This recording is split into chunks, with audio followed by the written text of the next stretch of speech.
희년에 대해서 계속 말씀을 나누는데요. 오늘 저는 우리가 함께 읽은 말씀 레위기 25장 35절로 55절, 사실은 23절부터인데요. 좀 줄여서 읽었습니다. 이 말씀을 통해서 희년을 기대하라 라는 제목으로 하나님의 말씀을 나누어 보겠습니다. 여러분들이 보통 다들 이제 자기 집을 가지고 계시잖아요. 근데 젊었을 때 집을 살 때에는 어떻게 합니까? 은행과 그 론을 얻기 위해서 계약을 할 때에 15년짜리로 살 것인지 20년짜리로 살 것인지 또는 30년짜리로 살 것인지를 계획을 세웁니다. 나이가 젊은 사람은 똑같은 금액을 30년에 나누어서 사면 매달 들어가는 금액이 적기 때문에 기간을 길게 잡고 사는 경우들이 있습니다. 그러나 나이가 좀 어느 정도 돼서 이제 리타이어할 시간이 가까운 사람들은 그렇게 길게 잡으면 리타이어머니 가지고 살아야 되는데 집세까지 내가면서 론을 얻은 돈까지 내가면서 살아야 되기 때문에 그렇게 길게 잡으면 안 됩니다.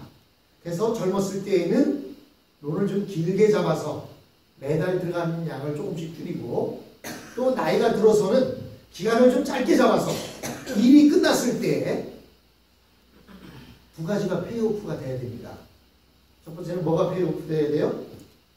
집 론 얻은 것이 페이오프가 돼야 돼요. 두 번째로는 자동차가 페이오프가 돼야 됩니다.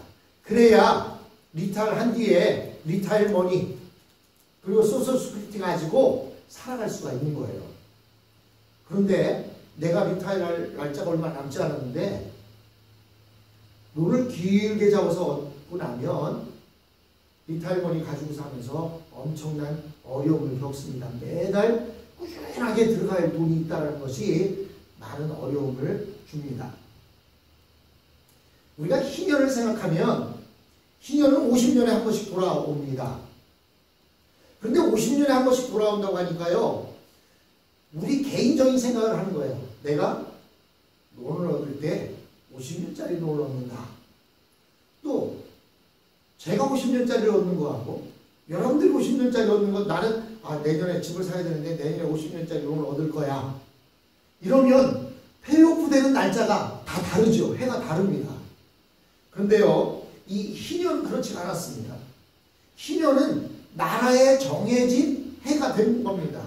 예를 들어서 지금부터 시작해서 50년 뒤가 희년이라고 하면 10년 뒤에 있는 사람은 희년이 몇 년 만에 오는 거예요? 40년 뒤에 오는 게 되는 거예요. 그렇지 않습니까? 그래서 하나님께서는 그것을 잘 계획을 세우도록 하셨습니다. 기대하도록 하셨어요. 예를 들어서 어떤 사람을 종으로 받아들였는데 그 사람이 돈이 없어서 그 사람이 우리 집에 노예로 와서 살게 됩니다. 근데 희년까지 50년이 남아있어요. 그럼 내가 그 사람을 50년 동안 종으로 부릴 거 아닙니까? 그러면 이 종의 가치가 어떻게 되겠습니까? 이 사람이 매달 받는 월급을 계산하면 이 사람이 얼마나 많은 비용을 갚는 게 되겠습니까? 그런데요, 희년이 3년밖에 남지 않았는데 그 사람이 내게 노예로 왔어요. 그러면 그 사람의 가치는 어떨까요? 얼마 되지 않는 거예요. 왜냐하면 희년에는 그 사람을 돌려보내야 되니까. 희년이 되면 땅도 돌려줘야 되니까. 그러니까 그 땅 가격이 희년이 언제냐에 따라서 매겨지게 되는 거예요. 그 노예의 가격이 희년이 언제냐에 따라서 그 가격이 매겨지게 되는 겁니다. 예를 들어서 그 사람이 노예로 왔는데 희년이 40년 남았다. 그럼 이 사람의 가격은 10년 남은 사람보다 가격이 세겠지요. 왜냐하면 나에게 그만큼 40년 동안 노예로 일을 해줄 테니까. 그래서 그럴 때에는 이 사람이 희년 때까지 일을 했을 때에 그것을 계산을 해서 10년밖에 안 남았는데, 희년이 10년밖에 안 남았는데 이 사람이 우리 집에 들어왔네? 근데 이 사람이 갚아야 할 것은 10년 안에 못 갚아. 그럼 어떻게 돼요? 10년 동안은 노동으로 일을 해주고 나머지는 또 빚을 갚아야 되는 거예요. 이것이 희년의 제도예요. 즉 무조건 희년이라고 해서 1년 만에 그 사람 풀어주고 노예에서 자유시켜주고 그런 개념이 아니라 그 빚이 얼마나 남았는가, 또 땅의 값이 얼마나 되는가, 그것을 기준으로 해서 희년에 돌려주도록 한 겁니다. 만약에 나는 저 사람한테 받을 돈이 수천만 원인데 1년 뒤에 나 희년 됐으니까 나 자유 얻었네 하고 만세 부르고 나간다면 누가 손해겠습니까? 돈을 빌려준 사람은 제대로 못 받고 내보내야 되지 않습니까? 그런 병폐를 없애기 위해서 하나님께서는 이 희년의 제도에 대해서 이렇게 여러 가지로 보완책을 내놓고 있습니다.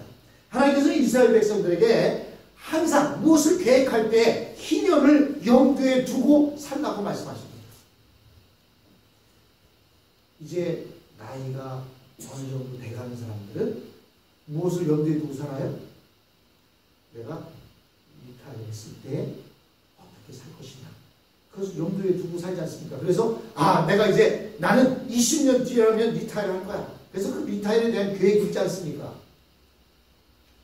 예를 들면 내가 70에 리타이어를 하리라 생각하는 사람들은 그 70년 리타이어를 한 것을 염두에 두고 살아가는 거예요. 그래서 내가 70세에 리타이어 하기 위해서는 집이 있어야 될 텐데 집을 어떻게 장만할 것이고, 차는 어떻게 가지고 있을 것이고, 또 보험은 어떻게 할 것이고, 그리고 그때에 리타이어 한 뒤에 내 생활은 무엇을 가지고 할 것인가, 그것을 생각하고 리타이어를 하는 거예요.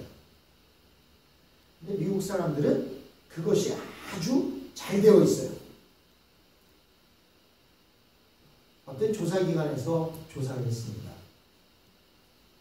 리타이어를 하면 얼마를 가지고 살면 살 수가 있겠느냐, 지금 살아가고 있는 내가 얼마를 가져야 리타이어를 한 뒤에 살 수 있느냐 했더니요, 그건 사람마다 다 다릅니다. 그렇죠?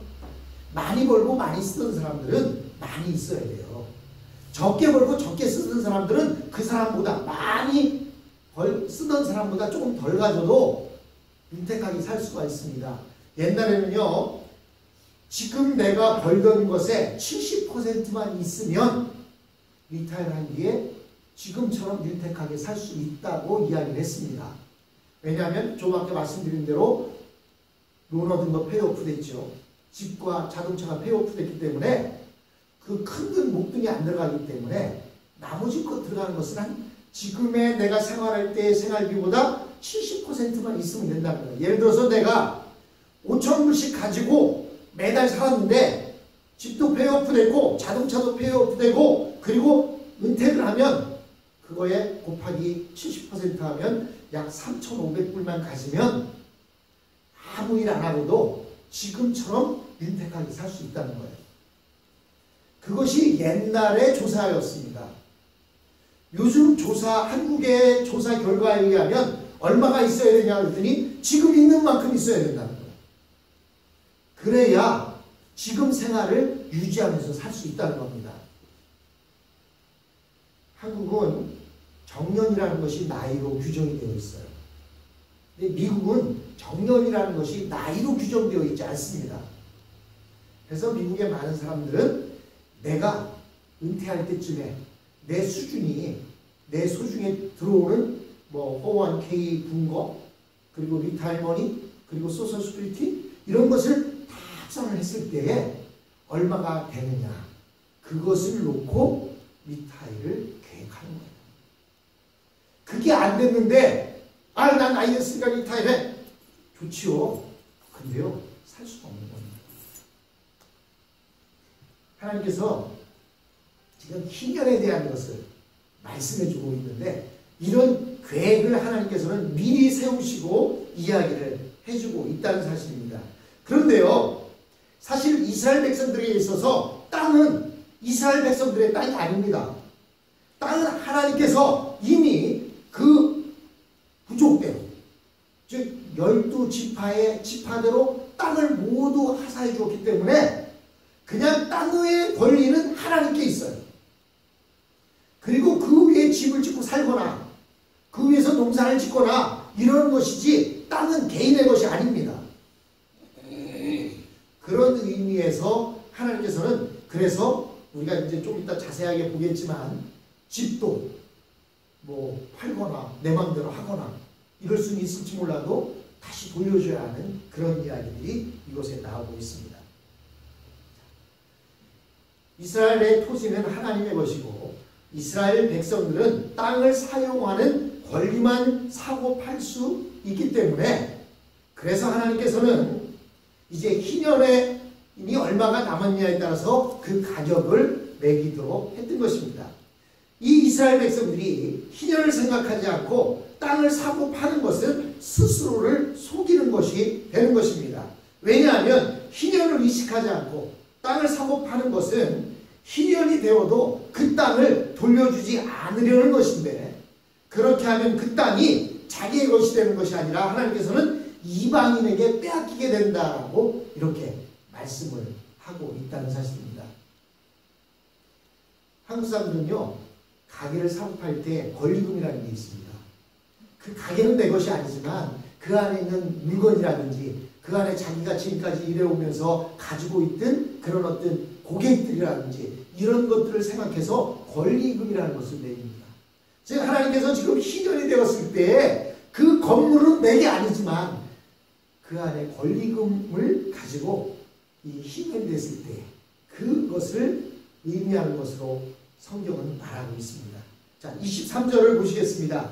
토지를 영구히 팔지 말 것은 토지는 다 내 것이니라. 너희는 거류민이요 동거하는 자로서 나와 함께 있느니라. 이스라엘 백성들은 다른 사람의 땅을 영원히 자기의 것으로 가질 수가 없었습니다.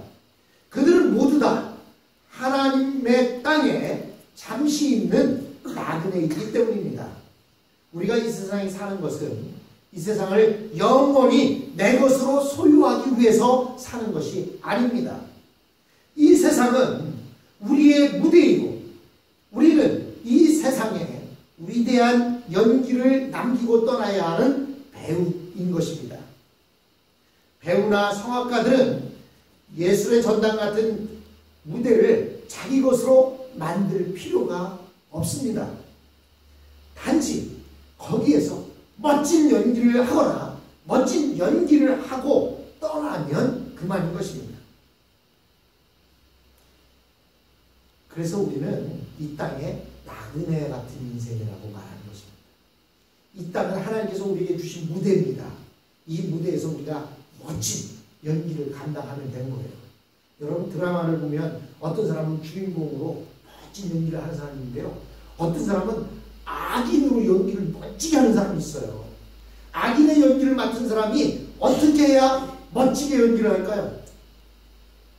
악인의 연기를 맡은 사람이 어떻게 하면 연기를 잘한 것이냐면 그 사람이 밖에서 길을 가는데 사람들이 막 자기를 보고 욕을 합니다. 그러면 이 사람은요 연기를 잘한 사람. 얼마나 악질의 모습으로 연기를 잘했으면 그 사람이 연기한 것이 그 사람이 아닌데 그 사람을 보고 욕한다? 그럼 연기를 잘한 거예요. 우리는요 나에게 맡겨진 역할이 있습니다. 저에게 맡겨진 역할은 목사라고 하는 역할이 있습니다. 교회에서는. 집에서는 남편이라는 역할이 있고요. 그리고 아버지라는 역할이 있고요. 아들이라는 역할이 있습니다. 제가 집에 가고 제 아내 보고 내가 말이야 당신 담임 목사인데 하면서 거기서 얘기하면 그게 제 역할을 잘하는 걸까요? 아니에요. 제가 집에 들어가서는 한 아내의 남편으로서 그 역할을 잘해야 제가 잘한 사람이 되는 거지요. 아내한테도 목사처럼 힘주고 목사 행세하고 자식들 앞에서도 목사 행세하고 부모님 앞에서도 목사 내가 목사인데 이러면 그건 자기 역할을 잘못하는 겁니다. 교회에서 내게 집사로 권사로 맡겨진 역할 교회에서 그 역할 잘하면 됩니다. 근데 밖에 나가서도 내가 권사인데 내가 집사인데 이거요 역할 잘못합니다. 밖에 나가서는 한 사람의 친구로 언니로 동생으로 가족으로 이렇게 잘 스며들어 사는 것이 역할을 잘 하는 것입니다. 하나님께서 우리를 이 땅에 배우자로 삼으셨어요. 하나님께서 이 땅을 하나님의 것인데 거기에 무대를 만들어 놓으시고 그 무대 안에서 우리로 1인 3역, 1인 5역을 하도록 우리에게 베풀어 주신 것입니다. 그러므로 악인의 역할을 할 때에는 악인으로 역할을 하는 것이고 또한 부모의 역할을 맡게 되면 부모의 역할을 하는 것인데 그런데 우리가 그래서 기도해야 할 일이 뭐예요? 하나님, 나로 하여금 악인의 역할을 하지 않게 해주십시오. 그 기도해야 합니다. 하나님 앞에 쓰임받을 때 이왕이면 멋진 주인공으로 쓰임받아야지 악한 역할을 하는 그 역할로 쓰임받으면 되겠습니다. 그러면서 또 하나님께서는 이스라엘 백성들의 형제의 사랑을 강조하셨습니다. 그래서 누군가가 땅을 팔았으면 가까운 친족들이 그 땅을 도로 사줄 수 있게 하셨습니다. 25절에 나와 있습니다. 그리고 어떤 사람이 종으로 팔렸으면 가까운 친족이 돈을 주고 도로 사올 수 있게 하셨습니다. 이때 땅이나 사람을 산 사람은 팔지 않겠다고 할 수가 없는 것입니다. 가까운 친척이 돈을 가지고 와서 이것을 물리겠다고 하면 반드시 땅이나 사람을 돌려주어야만 했습니다. 그러나 집의 경우에는 예외가 있었는데요. 성 안에 있는 집은 1년 안에 물리지 않으면 희년이 되어도 돌려주지 않았습니다. 성 안에 있는 집은 일단 땅과는 분리되었다고 보기 때문입니다. 그러나 내인의 집이나 땅은 언제나 물려주어야만 했습니다. 이들의 집이나 땅은 이스라엘 전체의 책임이었기 때문입니다. 그리고 이스라엘 백성 중에서 가난한 자가 있으면 돈이나 양식을 빌려주더라도 이자를 받지 못하게 하셨습니다. 그렇게 하지 않으면 이자 때문에 이 사람은 영원히 빚에서 벗어날 수가 없기 때문입니다. 한국에서는요, 이 보증제도라는 게 있어요. 미국은 자기 크레딧으로 돈을 빌리고 돈을 얻지 않습니까? 차를 사지 않습니까? 아무리 돈이 많아도 그 사람 크레딧이 안 좋으면요, 차를 안 줘요. 집을 안 팔아요. 그게 미국입니다. 근데 한국은요, 보증제도라는 게 있어요. 그게 뭐냐면 나는 돈이 없어. 근데 누군가 땅이 있고 돈 있는 사람이 그 사람 보증을 서주겠다고 도장을 딱 찍으면 돈을 빌려줘요. 그 대신에 그 사람이 그 돈을 못 갚으면 누가 갚아야 돼? 보증을 서준 사람이 대신 갚아야 됩니다. 그럼 우리 생각에는 돈 빌려온 사람한테 먼저 돈을 달라고 하고 그리고 돈을 다 못 갚으면 나머지 것을 보증 서준 사람한테 달라고 할 것 같지요? 안 그럽니다. 한국의 법은 보증인이나 돈을 직접 빌려간 사람이나 권리가 똑같아요. 그래서 돈을 빌려줬는데 돈을 안 갚는다? 그러면 그 안 갚는 사람한테 차압하는 게 아니에요. 왜냐면 그 사람 돈이 없으니까 안 갚는 건데 차압한다고 뭐가 나오겠습니까? 그럼 어떻게 해요? 보증 서준 사람 집을 차압하고 월급을 차압하고 그래서 집안에 한 사람이 망하면요, 그 사람 때문에 그 가족들이 전체가 다 어려움을 당해요. 왜? 가족들에게 돈을 이리저리 끌어다가 보증도 세우고 했기 때문에. 하나님께서는 가족들끼리는 이자를 받지 말라고 하셨어요. 그리고 같은 동족끼리는, 이스라엘 백성들끼리는 이자 받고 돈 꿔주지 말라는 거예요. 왜? 그 이자 때문에 그 사람은 이사에서 벗어나지 못하고 매일 그것 때문에 살아가는 거예요. 그래서 미국에서는 그것을 구제하기 위해서 뱅크럽시라는 제도가 생긴 겁니다. 왜냐하면 그 사람 이자를 못 갚는데 평생 못 갚으면 그 사람은 평생 제대로 길을 못 펴고 살잖아요.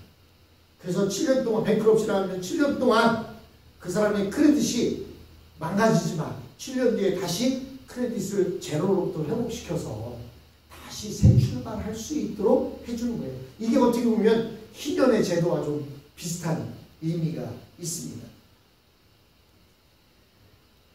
여러분, 이스라엘 백성들은 그 43절에 보니까 만일 이스라엘 백성 중에 누군가가 종으로 팔렸다면 가혹하게 대하지 말라 이렇게 말합니다. 엄히 부린다. 엄히 부리지 말라고 그러는데요. 엄히 부린다라는 말은요. 그 의미는 옛날 노예들은 어떻게 되는지 아십니까? 미국에 담배 농사 짓고 목화 농사 짓기 위해서 저 아프리카 사람들을 배에다 잔뜩 싣고 와서 이 땅에서 노예로 부렸어요. 그때 그들을 싣고 왔을 때 어떻게 되는지 아십니까? 양쪽 발에다가 쇠사슬로 묶어서 도망 못 가게 착고를 채워서 이렇게 데리고 와서 가격을 내서 이렇게 노예로 팔았습니다. 엄히 부린다는 말은 바로 그 얘기입니다. 쇠사슬로 묶는다 이런 의미예요. 이처럼 엄히 부릴 종들은 이방인들에서 사오고 이스라엘 백성들은 엄히 부리는 종으로 생각하지 말고 품꾼으로 생각해라 라고 이렇게 본문에서 43절에서 말하고 있습니다. 그 이유는 모든 이스라엘 백성들은 똑같은 하나님의 종이기 때문입니다. 55절 마지막 절에 보시면 이렇게 말합니다. 이스라엘 자손은 나의 종들이 됨이라. 그들은 내가 애굽 땅에서 인도하여 낸 내 종이요 나는 너희의 하나님 여호와이니라. 이렇게 말씀하고 있습니다. 여러분 우리가 종 그러면요. 종은 다 똑같은 종이라고 생각합니다. 근데 종이 다 똑같을까요? 하나님의 종과 사람의 종이 똑같을까요? 네? 여러분 그 대리라고 하는 직책이 있어요. 한국에. 대리는 뭐냐면 과장 대리, 부장 대리, 차장 대리 이런 대리를 사용합니다. 대리라는 얘기는 뭐냐면 과장을 대신할 수 있는 사람. 아직 진짜 과장은 아닌데 과장을 대신할 수 있는 사람이 과장 대리예요. 그러면 그 사람을 뭐라고 부르냐면 대리라고 부릅니다. 부장을 대신할 수 있는 대리가 있어요. 그 사람도 대리라고 부릅니다. 그렇다고 해서 그 과장 대리와 부장 대리가 직책이 똑같을까요? 아닙니다. 부장 대리가 과장보다 높습니다. 즉 하나님께서는 여기서 뭐라고 말씀하시냐면 이스라엘 자손들은 나의 종들이다 이렇게 말하고 있습니다. 종은 다 천한 신분이지만 하나님의 종은 결코 천하지 않았습니다. 하나님의 종은 사람의 종이 아니기 때문입니다. 그래서 종종은 목사들을 보고 하나님의 종님 이렇게 부르는데 사실은 이건 의미가 안 맞아요. 종한테 님을 붙이는 사람이 어디 있겠습니까? 종은 종이지. 그러나 하나님의 종은 사람의 종이 아닙니다. 우리가 하나님의 종노릇을 제대로 하려면 어떻게 해보겠느냐? 우리가 사람의 종이 되고 말아요. 그래서요, 어떤 주인은 젊어서 밑에서부터 그릇 닦는 것부터 시작해서 점점점 올라가서 매니저가 됐다가 나중에 그 직장을 만들거나 주인이 되면요, 이 사람은 그 자기네 가게에서 오는 일하는 사람들의 마음을 잘 압니다. 왜냐하면 내가 밑바닥부터 그 일을 해보았기 때문에 어떤 생각을 가지고 있고 어떻게 일해야 되는지를 잘 알아요. 마찬가지로 우리가 하나님의 종이 어떤 사람인가 이거를 잘 알려면 사실은요, 사람이 종이 되고 말아요. 사람이 종이 돼도요, 종은 일반 우리의 이런 직장인의 개념이 아니지 않습니까? 종은요, 주인이 하라면 하는 거예요. 죽으라면 주인 신유까지 해야 되는 것이 종입니다.